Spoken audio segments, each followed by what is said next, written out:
Hello, my name is Brad Bodnerchuk, and welcome to the Half a Dozen Hospitality Podcast, where we discuss everything hospitality, from the food on the plate to the teams that make it happen and the community that drives this industry forward. On this podcast, we sit down and chat with some of the most exciting, inspiring, and innovative minds that make up one of the most dynamic industries that there is today. And today I have the pleasure of being joined by none other than Sid Sachdeva and Jason Gilron. Welcome to the show, gentlemen. Thank you. Thanks for having us. Good morning and happy Wednesday. For those of you that are listening on iTunes, I implore you to go over to YouTube and check out where we are at today. Not only are we in Jason's beautiful corner office where the temperature, I might say, is impeccable, but we are also all wearing matching pink t-shirts. Can we quickly inform the listeners why we are all wearing pink t-shirts today? Today is Pink Shirt Day, and I think it's become quite universal. The woman that runs our fabrication facility actually came up with the idea for the entire staff company-wide to wear a shirt today. Went ahead, got sizes, and ordered one for everyone, and I think everyone in the organization today is wearing a shirt. So we're taking pictures and that sort of thing in support of anti-bullying. Amazing. Yeah. And Sid, you look awesome in pink, I have to say. Thank you. It's definitely my favorite color. One thing that comes up a lot in this show and that I work with a lot in my consultancy business, and I'll just jump right into it here, is culture. And having everyone here today on site wearing pink kind of speaks to me about the culture here at Pacific. So can both of you kind of speak to what the culture is here, what it looks like, people coming in and experiencing what Pacific Restaurant Supply is? How would you, Jason, field that question? How do you describe the culture here? I think we want to portray to our customers, our partners, the vendors, the factories, everyone that interacts with us on a regular basis. We want to portray this truthful image of how we are behind the scenes, which is the camaraderie, the family. We consider ourselves a family business, not only because two of the partners are brothers and the business was begun years and years ago by the dad, but we've held on to that. And it's really important that we feel the collaboration that we experience behind the scenes, that we feel that that's felt by the public. And so they see, when you walk in the door, there's definitely a cohesion of the family, and that everything we do together is the way we're going to work with everyone. So even the people that sell to us, because we're basically the between man, right? So all the people that sell to us, all the people that we sell to, all the people that we work with, the consultants, the engineers, all those people, everyone feels that there's a collaboration involved, because you can't get anywhere in this world without collaborating with other people. You can't do anything on your own. So the pink shirt shows, hey, everyone's wearing a shirt today, and we collaborated on this. It's a very small thing, but everything that we do in this business is about that. Sid, for you in your role, how does that manifest? Like, what does that look like day in and day out for that collaboration, making your job easier or just making what you do work? Absolutely. It actually makes everyone realize that whether you're on site welding or you're in the warehouse or you're on our sales team, we're all part of one team. And although we're all working towards a similar purpose to help build and achieve like beautiful kitchens across the city like we do, sometimes the interaction becomes different as you go from different department to different individual. So just bringing something as simple like that together just allows everyone to really be on the same page and be the family that we are. I find this industry so unique in that it can be so fast paced at times and so demanding. And I'm sure that happens here in this space as well, where there might be hours that go by that your heads are down the entire time and you don't look up and all of a sudden it's lunch or it's 2 or it's 3 and you haven't eaten even breakfast yet. And I know that happens all the time in great restaurants in the city, whether you're a bartender or a server or a manager. How do you guys affect the culture? How do you make everyone feel like a team when you literally are being pulled in so many directions and things are so manic in the space? How are you able to ensure that's still being felt by whether it's guys in the back or girls in the back or people in the front when really you are just so busy? That's a great question.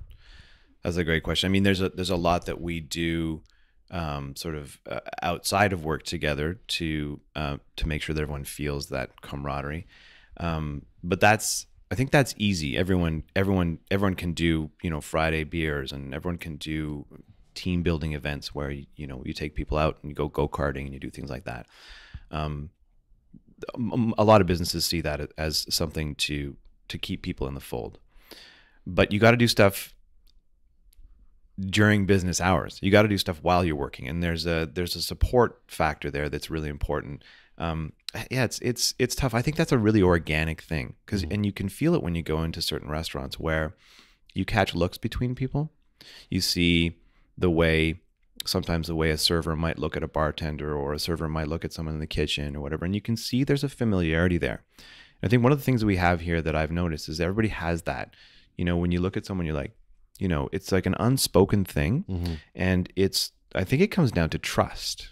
It's trusting the other person in their role, and not having to go to someone else and say, hey, what was that all about? Or what's going on between these people? Like it's the same thing you have with your family, right? So when you're at a family event or family dinner, whatever, those are the looks that everyone has.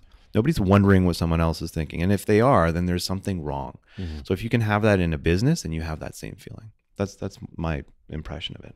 Did you want to add to that, Sid? Yeah, for me, I think, talking just to the fast-paced environment that we live in sometimes, our environment is a little bit different than the environment of a kitchen. But for us, we need to understand how those customers react and how their worlds change, right? I mean, we could have somebody who's been waiting 4 months for the city to give them a permit or a lease, and the second they do, they want to go. They want their design, they want their equipment, they want their steel. And we really try to rein it in with our customers sometimes and make them realize that we're not performing heart surgery. We're doing the best we can do to give them the best kitchen, to give them the best product, but we got to set the right expectations. And sometimes slowing down that pace is the best thing we can do. Yeah, I think actually to that point, it's a great point. I think if you look at a lot of the great rooms in the city and around the world, they are able to impart that on the users, on the people that are in the space experiencing it, because it doesn't feel that way. It doesn't feel like it's super fast paced and unorganized and hectic. It feels like a dance. I always talk about the great restaurants and the great business in the city. It feels like a really good dance. And more importantly, you can feel when it's not. Yeah, exactly. You're like, something's wrong here. Like the food was late, or the food is wrong, or, there's, things start to stack up during your experience. And like, okay, obviously there's something that's not working behind the scenes, is not cohesive or whatever it is, right? But you're right. You go to a place and you're like, wow, this is incredible. As an experience, not just I had great service in one server, but everyone seems to share that flow or whatever. Yeah. Changing speeds a bit. Let's talk about how we ended up here today. Not necessarily me with a microphone and you guys here as well, but take me back to, Sid, you were saying before we turned on the mics, this is 3.5 years now you've been at Pacific. Correct. So take myself and listeners back to, why are we here? Why did you join this team 3.5 years ago? What were you doing before this? And why are you sitting here today in your beautiful office with this amazing team? Yeah, for sure. So originally from Edmonton, Alberta. Been in Vancouver for coming up to about 5 years this year now. Grew up in the restaurant industry, actually, which is really close to my heart. So my dad had 3 Indian restaurants. Oh, wow. I was getting out of university, and I was in my second year of university. Dad's restaurants weren't doing so well, and everyone asked me what did I want to do with my life, and I said, open a restaurant. So went and did a little pizzeria venture of my own, because I felt that that's all I ever knew how to do. Like I was in the kitchens, I was serving tables. I didn't want to do anything else. Fast forward a little bit before moving here, things got really tough. We saw some really tough sides of the industry, economic changes in Alberta, and we just couldn't sustain. So we ended up closing down. Had an opportunity for a fresh start and wanted to just do a transition. So loved Vancouver, moved here.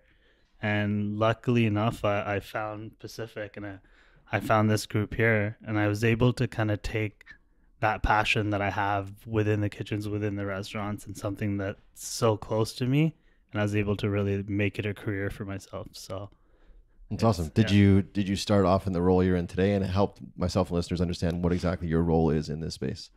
So no, prior to this, I was with a company called Urban Spoon when I moved to Vancouver, which is like a food app. You shake your phone and find a restaurant. That company got bought out, shut down very quickly as well. We all got laid off, 350 employees overnight. Wow. I'd been in Vancouver for 8 months then. And then this just happened. This just happened organically, and I was looking for the right fit for me, and I didn't want to do anything that I wasn't gonna love doing every day. Mhm. So I started in a sales role, and going into the last year now, I lead our sales team here. So I lead a group of people that's shares a similar passion, meets customers every day, sells them often some plateware or a fryer, but so often sells them, the whole concept from design to build to the whole concept of their kitchen and restaurant. So Yeah, amazing. We'll get into in detail more what you guys do here as a business. But Jason, take us back to the history of you in this space, in this industry. Yeah, it's probably a quite a common trajectory for a lot of people as a teenager. Going for your first job. Some kids do paper route, and some kids go and work for their parents in the family business or whatever. For me, it was washing dishes, and so I bounced around different restaurants at that age. 14 was my first job, and because of my unique family history, my parents divorced, and I ended up I have a twin brother, and we ended up in custody with my dad. And so he was really, really encouraging about cooking. Oh, cool. Because he had to work, and so it was very unique. So I often dabbled in that stuff at home. And then I had a job where I was working in a commercial kitchen, and I saw how things were kind of different. And so I was constantly looking and asking and, trying to do different things in the kitchens. And so I ended up eventually at a very young age, 15, 16 years old, starting to do some line cooking. And I did that for a few years. And then I came away from that and started to do other things, music and all sorts of other stuff. And by the time I got to the age of 25 or 26, I realized that I had to pick a career. I didn't have formal education, didn't go to university or anything like that. And so I decided to go professionally into cooking. And I thought that was going to be my career. And I spent a number of years. I did training. I went to school. I did my apprenticeship, Red Seal, all that stuff. And then I got to a certain age where when you're married and you want to start a family, you really look at those hours. It's not necessarily the long hours, it's the wrong hours. Mm-hmm. And so it's really difficult. I see a lot of the chefs that I know in the industry that have families, and it's really, really tough. So made a decision between my wife and I. We made a decision that it was like, I'm not really going to do this anymore. So then I decided I was going to try something else. I was going to do maybe some chef consulting or restaurant consulting or whatever. That's a very nebulous thing. Mm-hmm. And in that process was where I met Pacific. And I as a customer would come here, and not here. It was a different building, obviously, and it was different ownership and a different culture altogether. But I was certainly captivated by what was going on. And I was recruited, and I started just like Sid as a salesperson, sat at a desk on the floor and just learned. And you learn by, making lots of mistakes, which is something that I did. But you tend to realize what your strengths are. Mine, it turned out, was selling, even though I'd never considered myself that kind of a person. And the reason for that was I was really utilizing my experience as a cook and the language that's spoken in the kitchen. And I managed to connect with people on that level.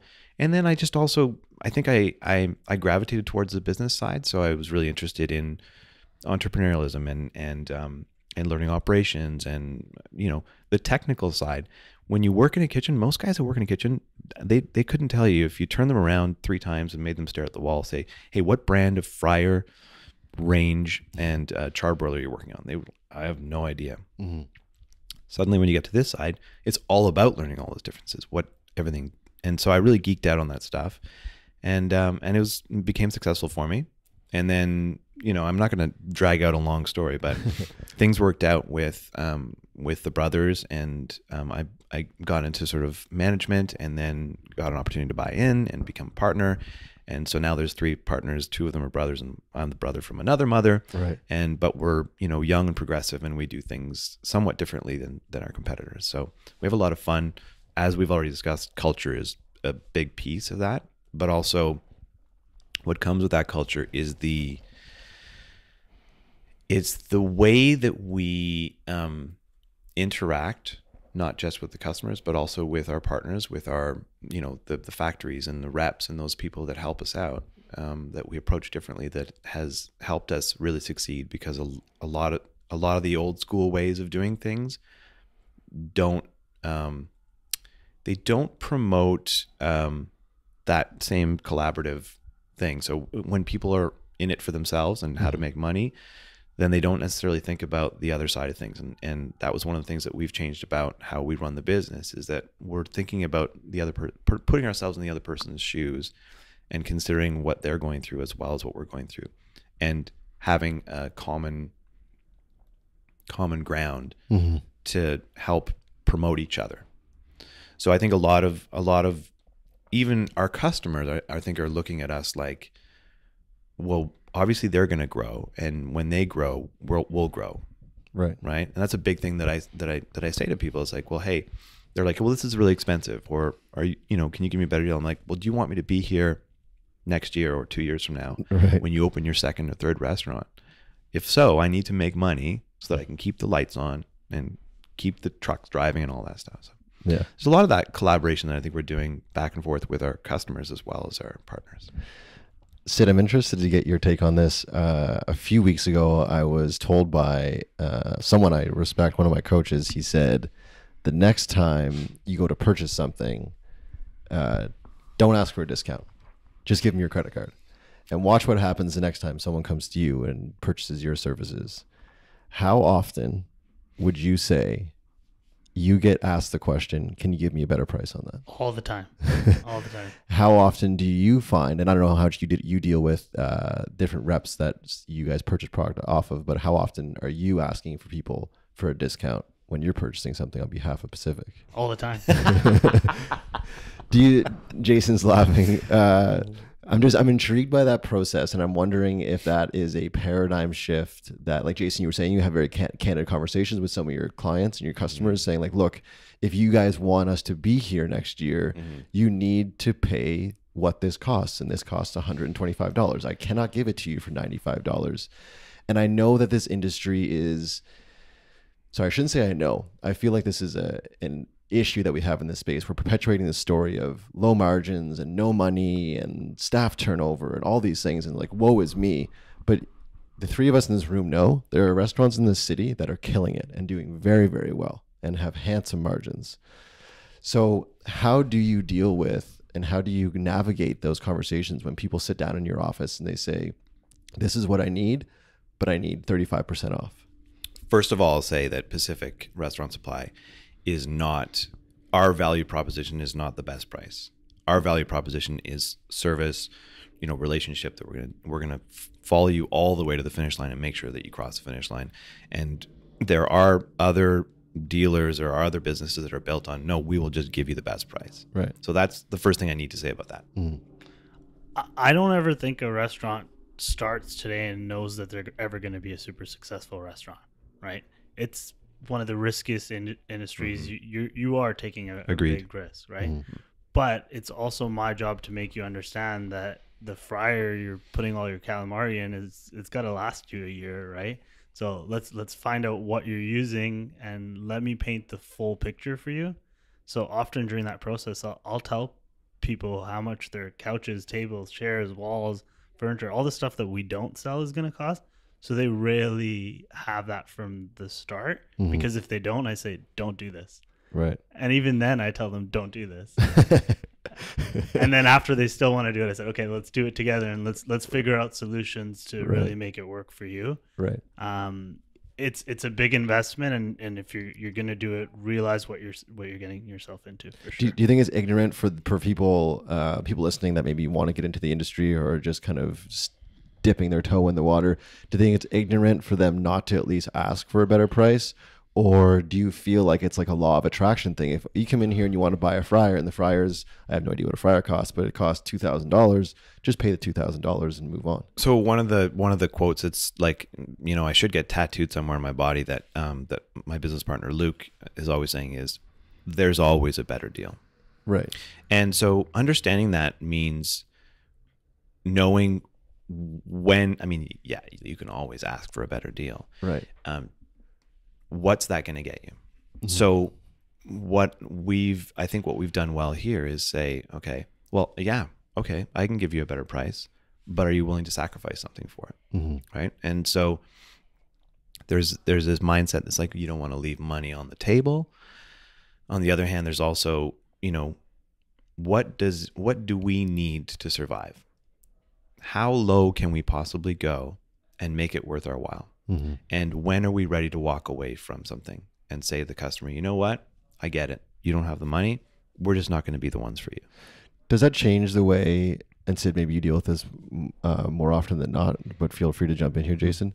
Does that change how you look at that given file, or does that change your relationship with that person at all when they come in and they're trying to, not to give it a bad term, but like bottom dollar you?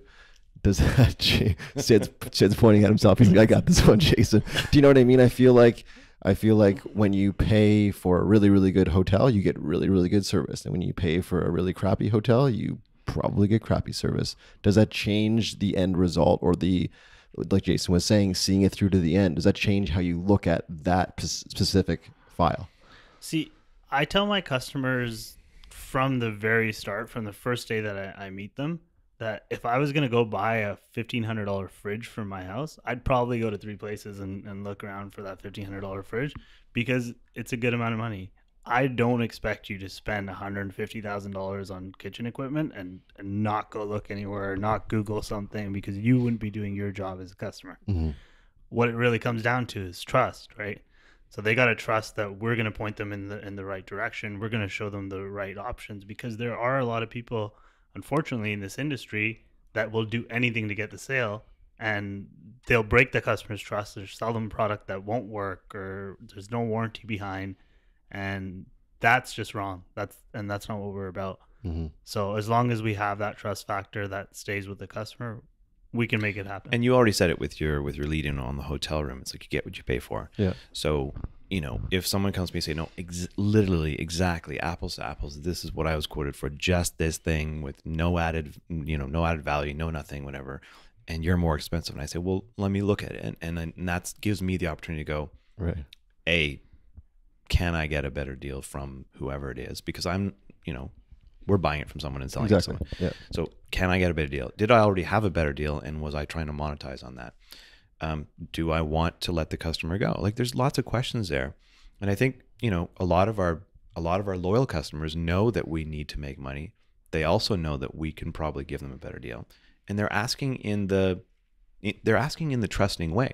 It's like, hey, can you give me a better deal? I'm like, you know what? I really can't. Right. I can't. And I'm okay if you want to go buy this from someone else, but just know what you're getting into when that happens. And that integrity of not always dropping your pants and letting people get their way, it actually helps the trust factor. Yeah. Because if you go and you're constantly asking for a better deal, and you're constantly getting a better deal, you're like, well, wait a minute, why do I have to keep asking? Exactly. So the trust that you're building with those guys is like, no, I did it. And every time you call me, I answer the phone. And when we need to deliver, we're there. And there's always more that the customer wants from you that's not tangible. It's not something that you can charge for. Let's change speeds a bit. Let's just talk about what exactly this place is, what exactly you guys do. I mean, we talked a bit about products that you can come in and get, whether it's a spatula or a blender or a plate, those things, but you guys do much more than just that. So Pacific Restaurant Supply is blank. Fill in the blank for me. We're your kitchen consultants, basically. We want to be a one-stop for, like, from the moment you had the inkling, the dream, or whatever it is that you want to do. Like, what do I do? How do I do this? Like, okay, so I make the best grilled cheese in the world. I got to get that out to the world. So if you're someone that's worked in the industry before and you might have connections, you might start that process. But a lot of people actually do come here and they have no clue what they're doing. It's like, well, do you have a menu? Yes. Do you know what you're cooking? Yes. Okay, well, we can help you. Do you have a location? Yes. Great. If you don't have a location, it's kind of hard for us to help you, but even then we can. And so we can help you choose the equipment that you need, design the kitchen around the space that you have, specify the equipment and give you pricing on it, all the custom stainless steel fixtures that you require and you need to procure and install. Then we have we have the whole design team that can do all the drawings. When you open a restaurant in Vancouver, you have to submit 5 copies of your drawings to the municipality, and that drawing set can be 10, 20, 30 pages because it's got a mechanical engineer, an electrical engineer, a structural engineer. You have to have a food service layout. You have to have your architectural layout. You have to have your reflected ceiling plans. You have to have all sorts of things. And so we're one of those pages, or 2 of those pages in that package. And we can help stick handle someone to the right people if they don't have them already. And that's part of the, our projects department. We call it the contracts department, but it's basically a bunch of project managers, coordinators, designers, CAD techs, that sort of thing. Mm-hmm. And we can help customers that are doing a larger project that is very, very involved in that sense. Then we have the execution phase, which is where we can sell you the equipment, we can deliver it to site, we can unpack it, uncrate it, set it in place, connect things where they need to go. We have our own team of guys that will install the sinks and the tables and the shelving and all that stuff. Then we're connected to all of the service agents, the guys that will start up the equipment and make sure that it's working properly. And so the idea is that you could literally walk in and say, I make great grilled cheese, and 6 months from now, you're making grilled cheese for customers. Right. And people don't know. People don't know all those steps. They know they want to make grilled cheese. Right. They don't know I need a mechanical engineer, a structural engineer, interior designer, and they don't even know where to start, right? So the nice thing is, let's start with how you want to make your grilled cheese, the panini press. Let's understand the food. Let's understand the concept. Mm-hmm. Let us show you all of the steps to get there, all the way to the end. And we'll be with you from the day you had the idea till the day your stainless steel is getting peeled and you're cooking. And should have mentioned that we have our own test kitchen facility, so beautiful. That you can actually come in and try out the grill that you need to make your grilled cheese on before you buy it, so that you understand, well, actually, this is not the thing that I thought I needed. I actually need one of these. That's super unique as well, mm-hmm. and great bonus for anyone in the local area that are looking to do that. Yeah. I find now wearing the hat as I wear as a consultant in this industry, and also just being a consumer in this space, I can go into a lot of restaurants and I can feel as though it's not very hospitable. And I feel like there's an opportunity for someone coming in here to feel very, what's the word, exposed. If they come in here and all they know is grilled cheese. They don't know anything. They don't know about structural engineers. They don't know about mechanical engineers. They don't know that stuff. How do you make someone feel welcome and not feel like a bit of a moron if all they know is grilled cheese? How do you make them feel, we are literally here to take care of you and we are happy to take care of you? Is there a certain way you make people feel welcome when they don't necessarily know everything? First of all, we're not condescending. Right. Because, and I think that probably comes from the fact that we've had to build to where we are by being the newbies, and mm-hmm. a lot of people still see us as the newbies and don't think that we know what we're doing. And so there's that, there's grace in it, right? 100%. It's like, hey, what do you know? What do you not know? And how can I help you figure out what you don't know? Mm-hmm. And again, you want people to, I've always told people there's no stupid questions. There's only stupid answers. Right. So, and I say that to people, please, if there's anything, anytime we have a meeting, even internally in our company, I was like, I'll stop a conversation and say, does everyone understand what we're talking about here? And sometimes people will put their hands up. I don't know what we're talking about here. So you have to give customers the opportunity to say what they don't know. And as soon as you assume that people know everything and you sweep past it, they might not have the confidence to speak up and say, wait, what were you talking about? And miss something so crucial, right? It's like running out to the washroom at a movie and missing some plot twist, and you come back and you're like, I have no idea. And the end of the movie doesn't make sense because you missed that one thing. Yeah, he's dating. Right? I didn't think he was dating that girl. I thought he was dating that girl. Exactly. So do you find that, Sid? Do you find people come in here and they feel a little like exposed? Like when I walk into like the new hot restaurant in town and someone doesn't greet me, I'm like, oh, okay, like I don't know where I go, what I do. So I think what changes it for us is we can relate to them because we come from food industry backgrounds, because we understand. My question after grilled cheese isn't going to be structural engineer. It's going to be, okay, what kind of cheese? Right. Tomato soup. What else, right? Let them talk about what they know. We're going to start going from there to, okay, you probably need a hot holding thing for your tomato soup with your grilled cheese. And we're going to let them learn throughout the process rather than just giving them the answer. Yeah.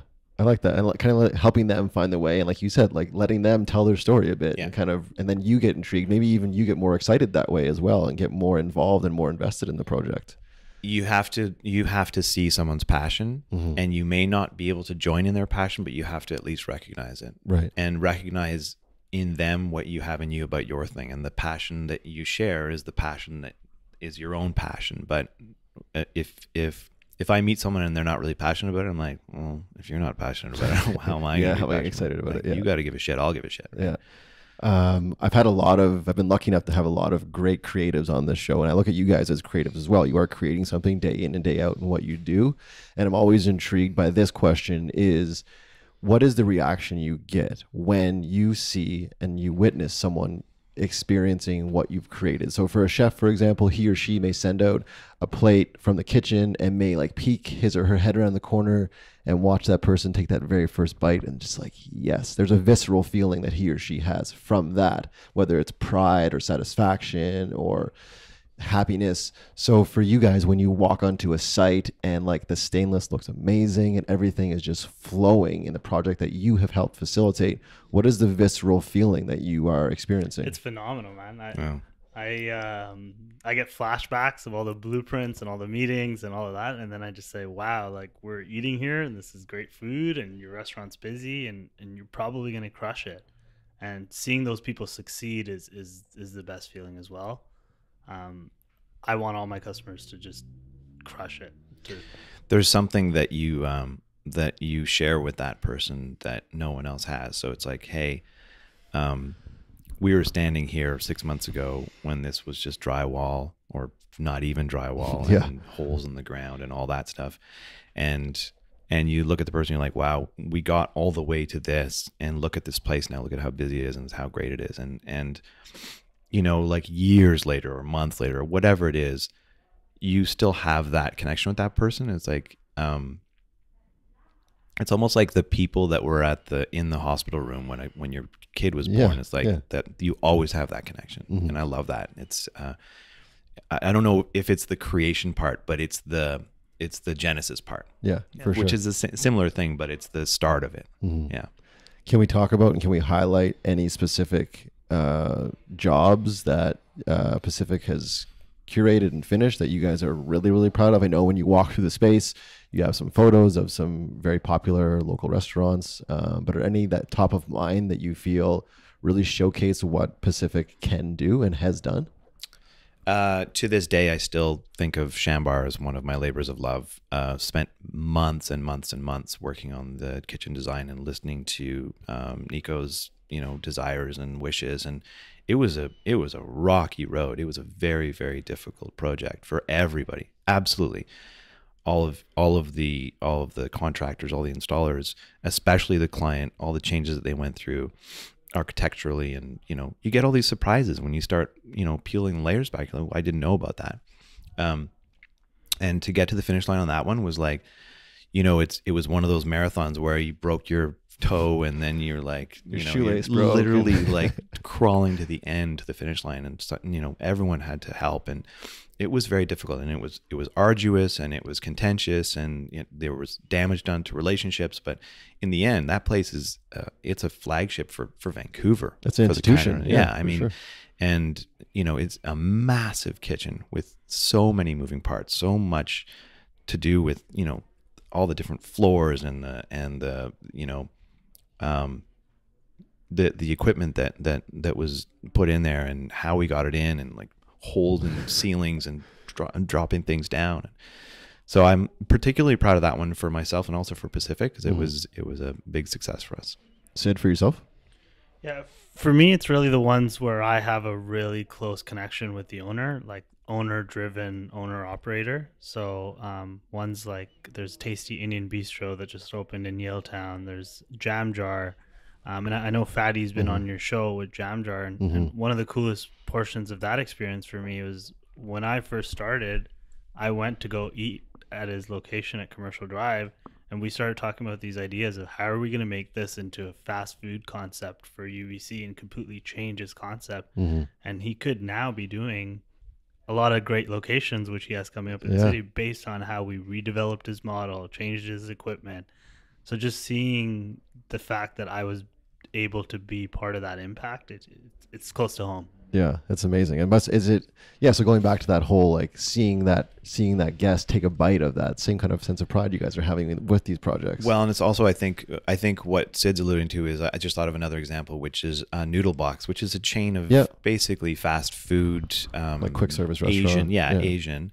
And one of the things that we did for them that I think really changed the trajectory of their company was we helped to look at the design of the kitchen differently in a way that allowed them to approach potential locations differently, because we managed to streamline spaces and aisles and all that stuff. And we were very much integral to the strategy of their like business plan by making changes just with the stuff that we can do, just with the design and the equipment. So the choices of equipment and the way we laid out the kitchen actually helped them change, I believe anyways, the strategy of their business plan.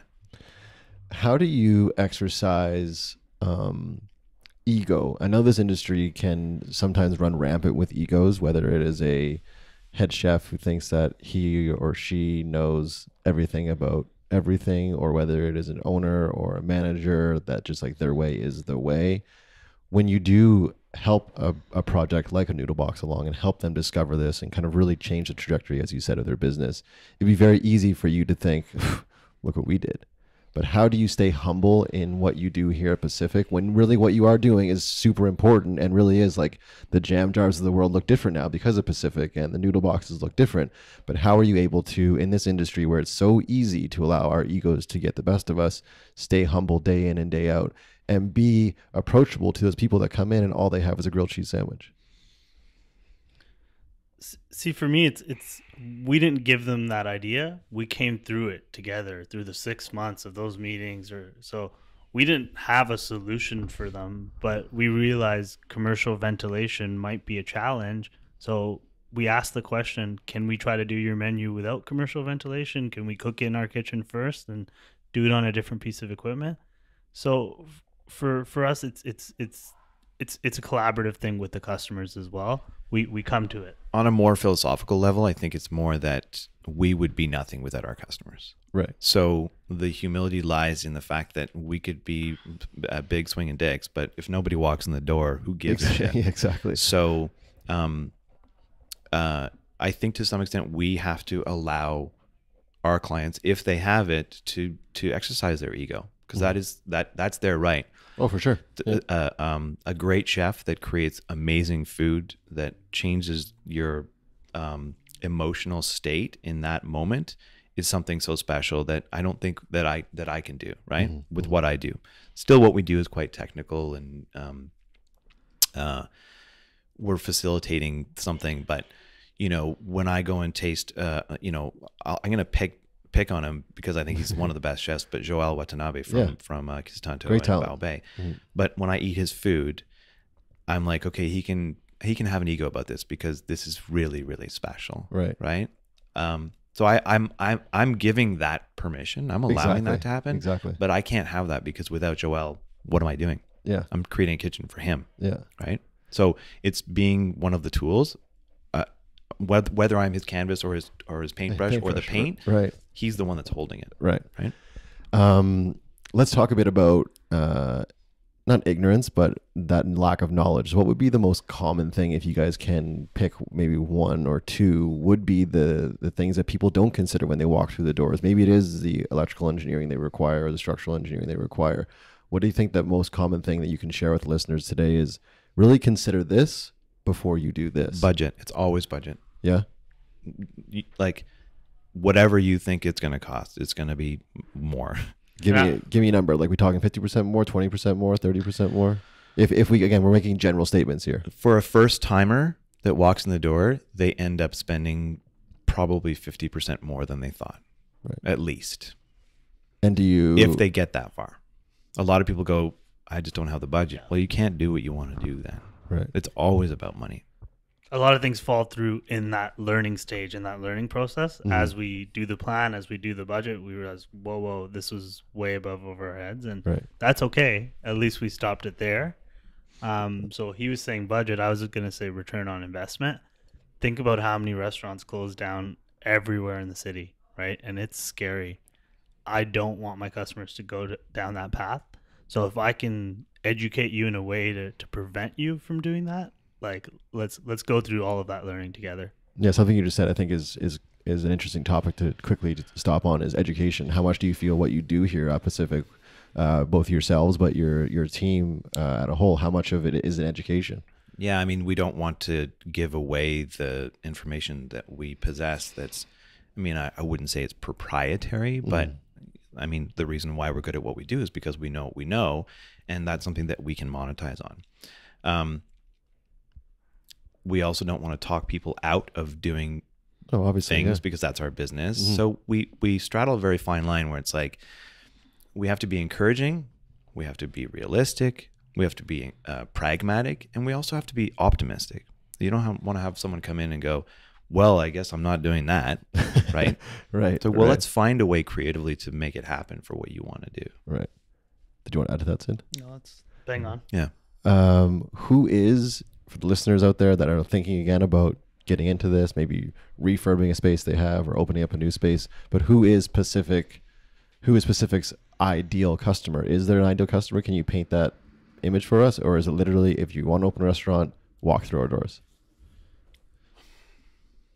I think it's somebody that, I think that the ideal customer is someone that does have, already has a realistic idea. Because you can kind of, I don't want to say profile people, but you can tell someone who's like, you didn't think about this. Like you didn't do any research. Right. You didn't look up anything. You didn't read any articles or anything. So the ideal customer is someone that is listening, willing to share. Anyone that's holding their cards too close to their chest is someone that you're always going to have that relationship with them. So you want to make sure that there's an openness and a willingness to learn, right? So we have to be willing to learn from them and understand what they're doing, but if they don't listen, you can't help them. Right. Yeah, and although they might have not thought about ventilation and et cetera from the start, if they're able to take those things and trust the people that are professionals in this industry, your architects, your interior designers, if they're listening to the advice that people are giving them, then they're a great customer because they're gonna get there realistically. Whereas if they're fighting it from the start and it's like, no, that guy's giving me the wrong advice, I'm gonna go get another guy that does the same thing, or I'm gonna get another guy that does the same thing because he'll give me different advice for $1,000 less. You're going down a really scary path. Agreed. Yeah. The show is called the Half a Dozen Hospitality Podcast. So I have for you two gentlemen 2 questions that I ask every single guest. And this is completely on the spot, so we're improvising it here, but I am very confident that you two gentlemen can handle this. And there's 2 of you, so we're going to split the work. Okay. So the first one I have for you is, pardon me, is the half a dozen have-tos. Stay with me here. I need from each of you 3, which will make 6 altogether. 3 things you've experienced in your life that you feel like our listeners have to experience. Can be food related or not, whether it's a book you've read, a trip you've taken, a movie you've watched, a concert you've been to, a piece of art that you've looked at, something you've experienced in your life that you feel like our listeners have to experience. Whoa. Without any time, hey? Yeah, no time. No time. No previous emails, no nothing. Yeah, exactly. You have to go to Venice Beach. Oh, okay. You have to go to Venice Beach. What about it? It's just it's everything that you think it is from watching movies. You know, the restaurants, the culture, the weather, the people, it's a very, very special place. When's the last time you were there? Oh, a week ago. Yeah, there you go. But I was reminded, even though it was freezing cold and like not the right time to be there. Yeah. What do you wear? What do you wear at Venice Beach this time of year? Whatever you want. There were honestly, there was a guy who came out of the water. He was wearing a bathing suit and sopping wet, and it was like 7 degrees. Yeah. And you see people and then there were people like wearing parkas and hats. Yeah. It's Venice. Like people do whatever they want there. Yeah. Sid, over to you. We're gonna go tennis style here, back and forth. I was gonna say the Golden Temple in India. Oh yeah. It's been, the gold has been sheeted off of it like 12 times throughout its history, and they keep resheeting it with gold because people invade it and take it down. But there's so much religious faith there that it's like, you feel it. You walk in, it's like, holy shit. Wow. When's the last time you were there? 3 years ago. Oh yeah. Yeah. I kind of feel like that way about my vehicle that was broken into last night. Just people keep taking stuff from my vehicle, and I keep putting stuff in it. But it's a little different. You don't feel that like No. spiritual connection there, though. No, not at all. Not at all. Whereabouts is that? Amritsar, India. Oh, okay. Wow. Punjab. Beautiful. Jason, back to you. You have to jump out of a plane. Yeah, definitely on my bucket list for sure. Whether you do a tandem and someone else has got the chute, or you do it yourself, there's nothing that compares to jumping out of a plane. Have you done both? No, I just did a solo. Oh, okay. So it's different. When you do a tandem, they'll go up really, really high and you get to dive for a while. When you do a solo, you just have to jump out and basically have about 3 seconds and the chute opens. But it's not about the part before you land. It's about the part before you jump. Yeah, I'm That's getting amazing. I feel that in my belly right now. It's incredible. Yeah, it's incredible. How long ago did you do that?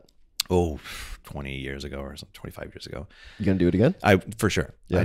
I have to find the opportunity and the time. Right. Maybe we should do it on the podcast. We should do it live. Yeah. Yeah. Sid, are you down? 100%. Okay, cool. I've never done it. I've always wanted to.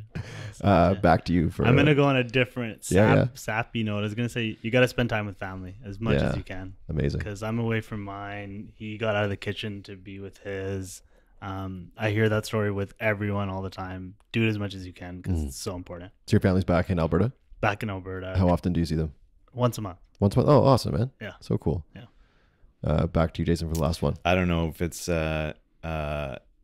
appropriate to say it, but if you have a chance, you have to try ayahuasca. Yeah, you know what? That I would say I've done 60, close to 70 episodes now, and I would say that comes up about 15% of the time. Jackie Ellis was the first one to drop it.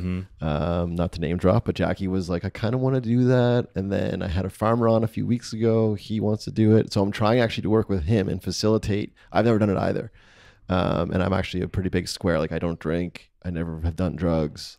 But it's not a drug though. No, I know. But it's just that there's that idea of like letting go for me is something I've never really trusted or let into. Yeah. So he's I don't know if you know Michael Pollan. Oh yeah. Yes, yeah. I'm reading the book now. Oh cool. So he's a big Michael Pollan fan. So his farm is up in Williams Lake.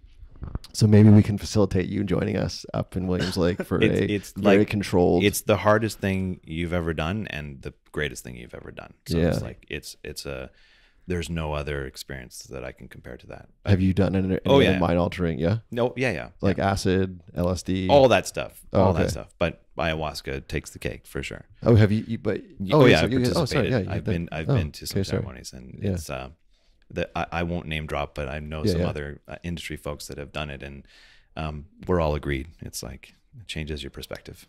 Can you share where you did it, or is that top secret as well? I can't share where I did it. Can you share when you did it? I did in the last couple of years. Okay, yeah. Cool. Yeah. Awesome. Yeah, ayahuasca. So Jason's jumping off planes and dude. I'm gonna go to the Golden Temple, spend time with family. You know what? Just because of the last one, because we're restaurant guys and everyone always asks us where to go eat in the city and I'm gonna run it back to Kisatanto and say go get the fish there. The whole fish. Yeah, it's worth it. Yeah, actually, you know what? It's funny. Fatty and I had dinner there. Did you get the fish? We did not get the. Yeah, we did get the fish. Yeah, stunning. It's beautiful to look at, and it's so tasty, and it's so interactive. It's phenomenal. Yeah, for those of you that are listening outside of Vancouver, outside of Canada, Kisatanto is an amazing restaurant. It is extremely difficult to get into, but I'm sure if you give Sid a call, he knows a guy. Yeah. Oh, or Jason can get you in. Chef Joel's he's on his speed dial. Yeah, exactly. You guys did well with that. That was super easy. Let's go to number 2. Number 2 is the half a dozen haven't yets. So same rules, 3 from each of you. We'll go again ping pong style or tennis style back and forth, starting with Jason. But the idea here is something you haven't experienced yet. So sorry, the ayahuasca is something for me that would be on my haven't yets. Right. So what are your 3, or as a team, half a dozen haven't yets? I haven't got married. Oh, is she listening? She will be at some point. Yeah, shout out mystery lady. She's gonna have to listen to this if she wants. Yeah. I haven't been to Paris.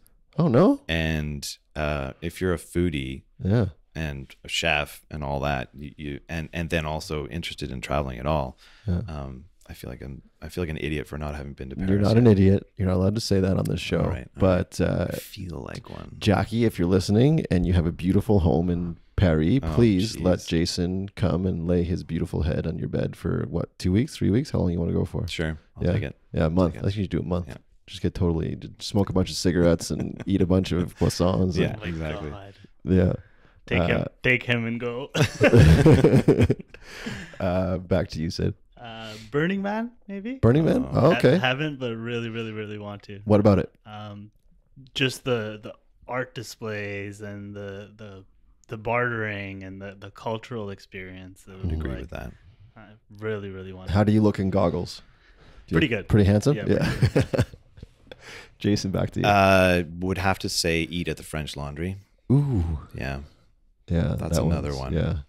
Mine is I'm heading to New York in a few weeks, and 11 Madison Park is one I've been scoping out for a while. So did you see that thing on Netflix about the? No, we don't have TV and we don't have Netflix. I just like live vicariously for people like you telling me the story about, what is it, like 7 days? It's called something like that. Yeah, it's 7 days until they reopen. Right. So. I imagine someone like you and the team here would like really Love get off watching seeing that that stuff. stuff. You're like, Amazing. oh, so cool to see that behind the scenes stuff, especially with such an institution like 11 Madison Park. Amazing. Yeah. I think that's a good glimpse on what we do in our world. Like actually watch that. Yeah, it's a good point. So those of you that are kind of wondering kind of what goes on, I mean, it's so interesting to have cameras back there and watching that kind of take shape, because it's not all just like, it doesn't just happen. It's the crunch of the plumbing not working and the restaurant not working, and they have to open. Yeah. Like, it's one of the biggest restaurants in the world. Last one for you, Sid. Haven't yet. I haven't yet thought that I'm going to go to work tomorrow and not love what I'm doing. Oh, dude, amazing. That is rare these days, and I am proud of you to be able to, that you can say that, because a lot of people unfortunately don't have that luxury or don't have that reality. So kudos to you for finding a great home for yourself and finding something that you love and aligning so many of your passions. And obviously you're very good at what you do, so congratulations. And yeah, kudos to be able to say that honestly on this show today. Well done. Jason, last one. I honestly can't think of one. Oh, really? That's fine. You know what? A lot of people, I'll name drop again. Trevor Bird came on the show and he's like, none, I don't have any. He feels as though he's fulfilled. There's nothing that he hasn't done yet that he wants to do. Yeah, I don't think it's that. I just think I would really have to consider the things that I want to do. I mean, I think the haven't yet thing is like, are you thinking about things that are missing from your life? Mm-hmm. Are you thinking about things that are on your bucket list if you have one? Are you thinking about things that if you die and you haven't done them, you're going to regret that? I mean, it's a really tricky question. Yeah, you need time to answer that. I think. Yeah, you do. I'll send an email next time. I haven't yet thought about firing Sid. Oh, nice. How is that working relationship? You don't mind me asking. We actually really get on super well because we have the same the excitement factor or whatever fun. For us is really fun. We're just like bouncing balls in this room of energy. Yeah. It's fun. That's awesome. And the look that I talked about, we had it up almost right away. Yeah. Like we would look at each other and we could just laugh. Right. That's awesome. That's cool. That unspoken communication, Yeah. which is so valuable in any sort of team environment, to be able to kind of navigate through that and have that. I guess the very last question I have for you guys, and I only want to ask it because of your pedigree and what you do. I've never asked this question on the show before, but I read it in an article a few days ago on Eater, and the question was, if you could have dinner anywhere in the world with anyone, no budget, who is it with and where are you dining? We talked about 11 Madison Park. We talked about French Laundry. Is there anywhere else that would be on your list? And then if so, who are you dining with? The one other person. My goodness. I'd want to have dinner with my dad, who passed away when I was younger, in like at a diner. Yeah? Yeah. Nice. If I could just get, an hour, one more hour with my dad to have a conversation with him, just it doesn't matter where, nothing special, but just where we could focus. Right. That's the person I would choose. Oh, so cool. I didn't realize it was going to get so emotional here today. You guys asked. No, it's you great. asked. No, it's awesome. I was thinking on that note, I was thinking Anthony Bourdain, Yeah. but I was thinking in my parents' backyard. Yeah. Sharing the food that comes out of my dad's tandoor ovens and amazing. my mom's dal, and just dipping our hands in it and eating it together. Wow. When do we go into your parents' place? Yeah. Let's go. When it's not -37. Yeah, exactly. I know. I'm actually flying there tomorrow morning. So wish me luck. Good. Thank you guys so much. I want to say thank you for making time for me, as I know you both are extremely busy, and I say it on this show ad nauseum. I feel the most valuable thing that we all have is time. So thank you so much for giving yours to myself, this podcast, and the listeners today. It truly does mean the world to me. And I want to say thank you for doing what you do. I've known Sid now for a few weeks, almost a couple months. Jason, we've had the pleasure of interacting just a few times. But I want to say thank you for doing what you do. And I want to say thank you for being so humble in an industry that can really run rampant with ego. You guys have been nothing but kind to me. And I assume you're as busy and as successful as you are because you're so kind to all your customers and everyone else that walks through this door. So for myself and the listeners and the industry locally, thank you so much for doing what you do. And keep doing what you do, because this industry needs a place where they can come, they can feel safe, and they can feel as though they can trust the people that we're working with. Because, as you said, this industry is extremely, extremely challenging. Well, then, if I can speak on behalf of the industry, thanks for creating something where there's a platform, because I don't think anything like this really exists in Vancouver, anyways. No, yeah. I was really. I was talking to a client recently, and we were talking about he had a bad experience with not necessarily one of our competitors, but another provider in the industry, in the market. And I said, well, that doesn't sound right. And he's like, oh, don't worry, my colleagues all know. And I was like, what do you mean? He said, well, we've got this Facebook group that's about who's good to call and who's bad to call. I'm like, oh, can I get on that group? He's like, no. There's no suppliers allowed. It's only industry people. And I was really touched to hear that they've started a little community where they share the goods and bads.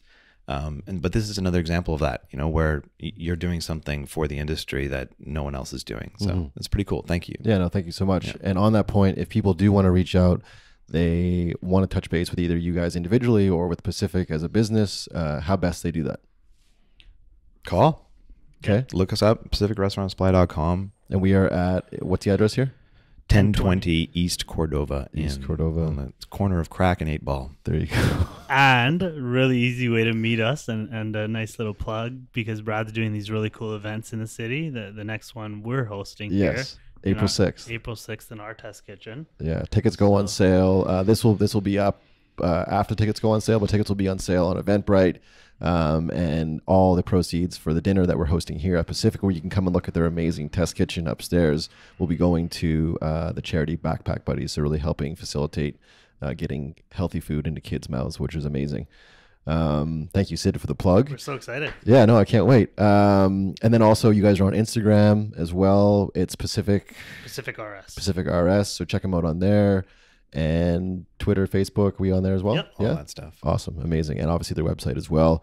Thank you, gentlemen, so much for making time again. I truly appreciate it. I love learning more about you guys personally and more about the business here.